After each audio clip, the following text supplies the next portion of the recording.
অভিনন্দন। এখন আপনাদেরকে শপথ বাক্য পাঠ করানো হবে। অনুগ্রহ করে দাঁড়িয়ে শপথ পাঠ করার জন্য অনুরোধ জানাচ্ছি।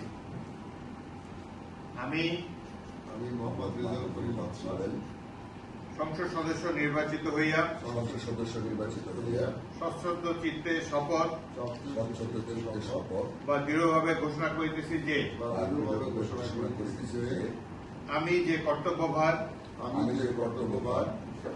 গ্রহণ করিতে যাইতেছি তাহা আইন অনুযায়ী ও বিশ্বস্ততার সহিত পালন করিব।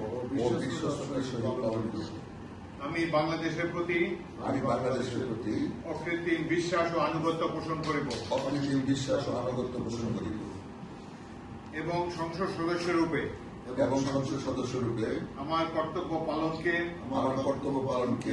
ব্যক্তিগত স্বার্থের দ্বারা প্রভাবিত হইতে দিব না। ধন্যবাদ।